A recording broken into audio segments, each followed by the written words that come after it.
जय श्री राम। ये तो सभी जानते हैं कि प्रभु श्री राम ने अपनी अंगूठी देकर हनुमान जी को लंका भेजा था और कहा था कि श्री सीता जी से कहना कि तुम्हारे राम जल्दी ही तुम्हें लेने आ जाएंगे। हनुमान जी ने वहां पर कई पराक्रम भरे काम किए थे।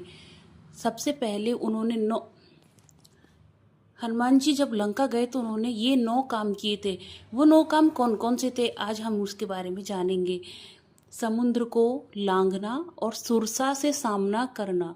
हनुमान जी को यह ज्ञात था कि समुद्र से पार करते समय उन्हें बहुत सारी बाधाओं का सामना करना पड़ेगा। सबसे पहले उन्हें सुरसा नाम की नाग माता मिली, जिन्होंने राक्षसी रूप धारण किया। हालांकि सुरसा माता ने हनुमान जी को रोका और खा जाने के लिए कहा, परंतु बहुत अधिक समझाने पर भी जब वो नहीं मानी तो हनुमान जी ने कहा, ठीक है, मुझे खा लो। जैसे ही सुरसा उन्हें निगलने लगी, हनुमान जी अपने शरीर को बढ़ाने लगी। ऐसा करते हुए अचानक से हनुमान जी ने अपना शरीर छोटा सा कर लिया और सुरसा के मुंह में प्रवेश करके तुरंत बाहर निकल आए। हनुमान जी की बुद्धिमानी से सुरसा भी प्रसन्न हो गई और उन्हें आशीर्वाद दिया। दूसरा काम था राक्षसी माया का वध। समुद्र में एक राक्षसी थी, वह माया करके आकाश में उड़ते हुए पक्षियों को भी पकड़ लेती थी। आकाश में जो जीव जंतु उड़ा करते, जल में परछाई देखकर उन्हें अपनी माया से उनको निगल जाती। हनुमान जी ने उनका छल जान लिया और उसको छल को जानकर उसका वध किया। तीसरा है विभीषण से मुलाकात। लंका में पहुंचने के बाद हनुमान जी माता सीता की खोज में जाते हैं। तब वह विभीषण के महल में चले जाते हैं।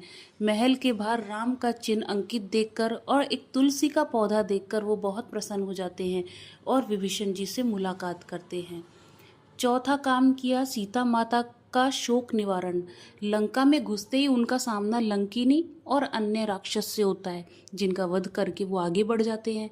वह सीता माता की खोज करते हुए रावण के महल में घुस जाते हैं, जहाँ रावण सोया रहता है। आगे वह खोज करते हुए अशोक वाटिका में जा पहुँचते हैं। वहाँ पर सीता माता से मुलाकात करते हैं और उन्हें राम की अंगूठी देखते हैं और उनका शोक दूर करते हैं। अगला काम उन्होंने किया था अशोक वाटिका को उजाड़ना।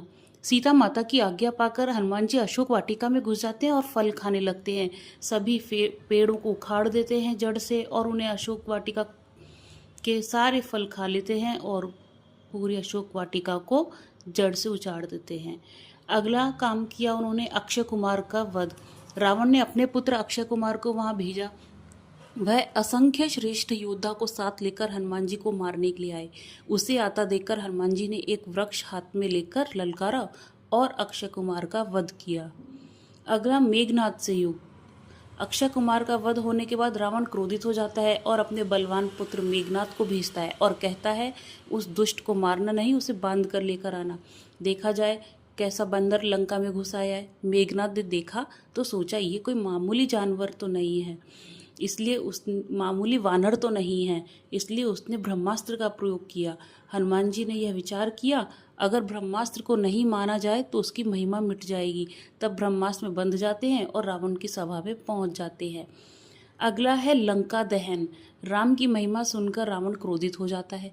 जिस पूंछ के अंदर बल बैठा हुआ है, उस पूंछ में आग लगा दी जाती है और रावण ये कहता है कि जब बिना पूंछ का बंदर अपने प्रभु के पास जाएगा तो उसके प्रभु यहाँ पर आने की हिम्मत नहीं करेगा। हनुमान जी अपनी पूंछ को जलते हुए देखकर तुरंत छोटा रूप धारण कर लेते हैं और बंधन से निकलकर सोने की अटारी पर पहुंच जाते हैं। इसके बाद रावण के महल को जलाने लगते हैं। देखते ही देखती पूरी लंका जल जाती है, केवल विभीषण का घर रह जाता है। अगला काम राम को सीता की खबर देना। अपनी पूंछ को समुद्र में बुझाकर हनुमान जी श्री जानकी के सामने हाथ जोड़कर पहुंच जाते हैं और सीता माता उनको चूड़ामणि निशानी भी देती है, जिसे लेकर राम जी के सामने उपस्थित हो जाते हैं और उन्हें वह चूड़ामणि दे देते हैं। जय श्री राम।